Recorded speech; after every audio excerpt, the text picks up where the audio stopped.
Bom dia, ouvintes da nossa Rádio Opção, mais uma vez com você, o Ricardo Lima, para mais um conteúdo, falar um pouquinho do que foi a partida de ontem, envolvendo a equipe do Botafogo e a equipe corintiana. Um jogo que aconteceu no estádio do Itaquerão, onde o Corinthians domina ali pertence ao Corinthians, né, aquele estádio, e o Corinthians costuma fazer os seus jogos com apoio maciço da sua torcida.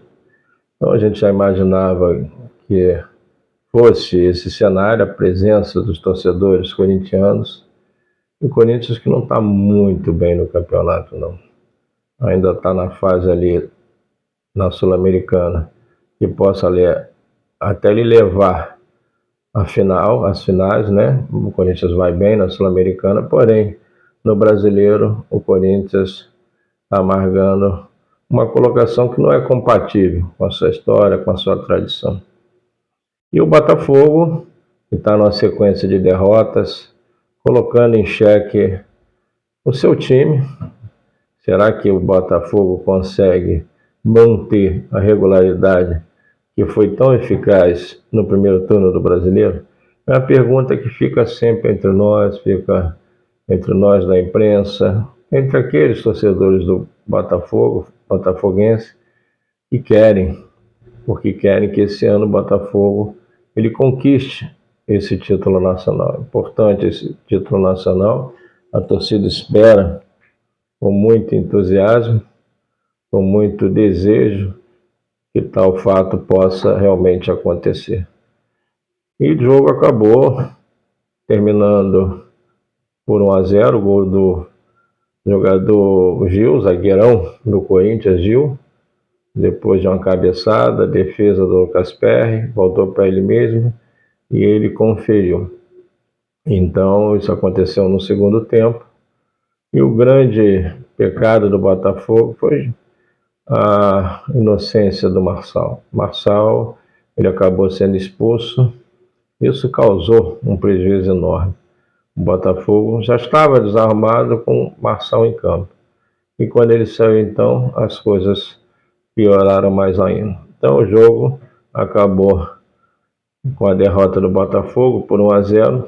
Isso expõe o Botafogo a uma insegurança. Será que o Botafogo consegue se manter em primeiro lugar e garantir a vantagem, que ainda mantém, né?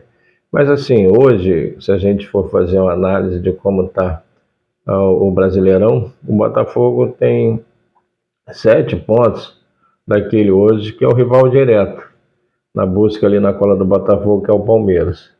O Palmeiras acabou perdendo para o time do Grêmio por 1-0, e o Botafogo poderia aumentar esse distanciamento, mas como perdeu, manteve 7 pontos. Mas tem o Grêmio também, que está numa subida de produção.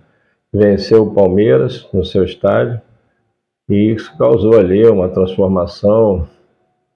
Os jogadores do Grêmio ganham confiança natural, o trabalho do treinador acaba despertando maior atenção e maior confiança entre os atletas, é importante.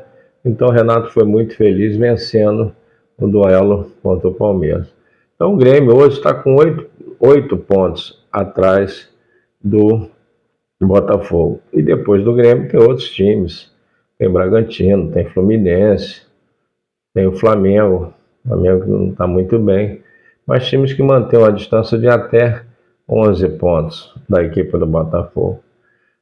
Pelo que o Botafogo vem jogando, eu acho que as coisas não estão muito boas e os cuidados têm que ser observados para que a torcida não fique ali frustrada, porque esse ano, a meu ver, tudo levava a crer que o Botafogo ia ganhar com uma certa folga. Mas aí teve o revés da Sul-Americana, perdendo por Defensa e Justiça. Um jogo em que eu acho, aquele jogo, eu culpei até o próprio treinador. Por que eu imputei responsabilidade sobre ele? Porque aquele jogo ele tinha umas peças titulares e não as colocou em campo. E não tinha necessidade. O Botafogo Eu estava bem folgado no Brasileirão. Enfrentaria o Flamengo no domingo. O jogo me parece que foi numa quarta-feira esse jogo, Defensa e Justiça. E o Botafogo, o treinador optou em botar o time reserva. E o Botafogo acabou perdendo para um time que não tem essa força toda. E foi eliminado da Sul-Americana. Ali começou o processo da qualidade, da decadência técnica da equipe do Botafogo. Time que nos encantou no primeiro turno, uma chegada rápida pela intensidade e os jogadores do meio campo funcionando com uma harmonia, com um entrosamento, uma articulação, Eduardo, Tietê, Marlon. O Marlon é aquele jogador que fica um pouquinho mais recuado, guarnecendo o combate, guarnecendo a proteção à zaga e tendo ali também um sistema defensivo com o Vitor Costa e o Adrielson, muito seguros. Então essa composição permitia que o Botafogo chegasse com a velocidade intensa ao ataque, time muito bem treinado. E o ataque tendo o Tiquinho como uma mediana. E Tiquinho caiu muito de produção. Ele sofreu um estiramento, esse estiramento acabou o afastando de 8 partidas. Logo a seguir o Botafogo, preocupado em perdê-lo por algumas partidas, contratou imediatamente o Diego Costa, que tem entrado nas partidas, inclusive entrou ontem, mas não foi muito bem. E o Tiquinho depois se recuperou do estiramento e voltou a jogar, também tem sido uma peça não muito produtiva, tem saído em todos os jogos.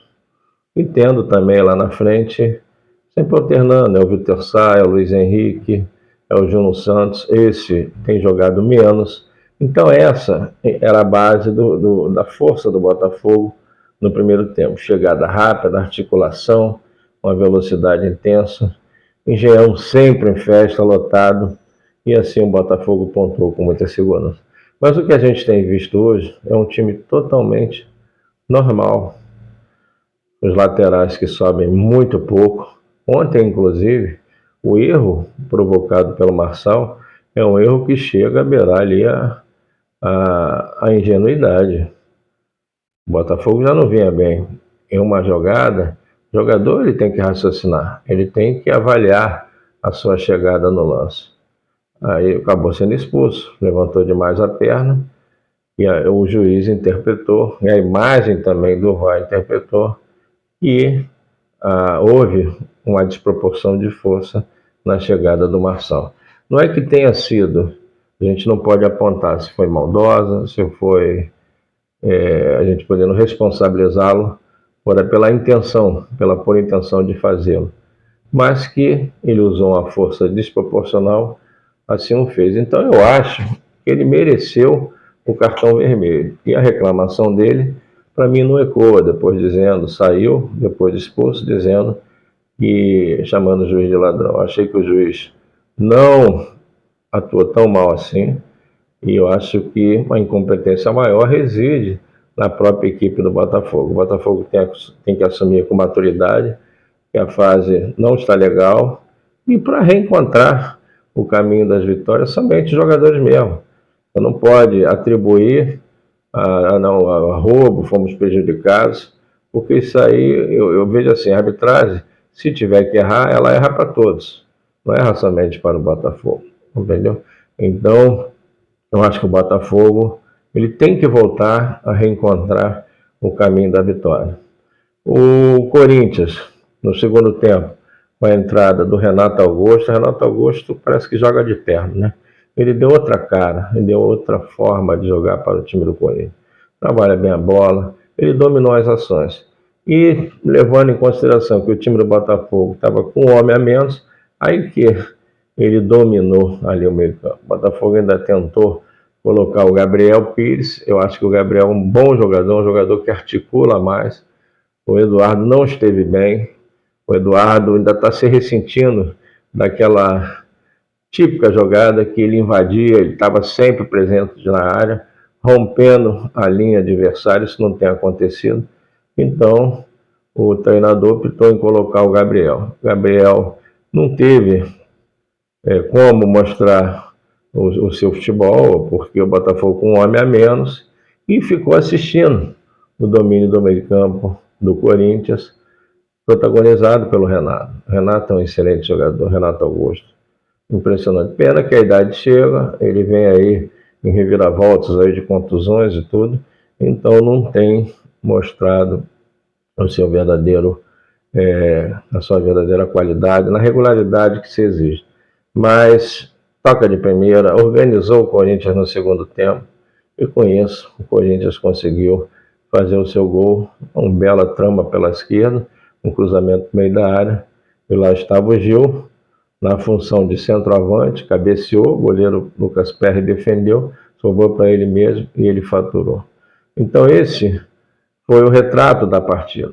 Corinthians com homem a menos, soube aproveitá-lo, e o Botafogo jogando, o Corinthians com homem a mais, soube aproveitá-lo, dominou as ações, e o Botafogo com homem a menos, as coisas já não estavam boas, já não têm sido tão boas para o Botafogo, e perdeu aquela dinâmica, aquela intensidade, aquela velocidade, e o Marçal tem que refletir. A gente não vai aqui apontar a responsabilidade sobre o Marçal, que é um jogador de muita qualidade, mas tem que refletir. Os jogadores do Botafogo não podem entrar tão tensos, tão nervosos, porque eles ainda têm uma vantagem. Essa vantagem é difícil de concebê-la, de produzi-la no campeonato tão difícil que é o brasileiro.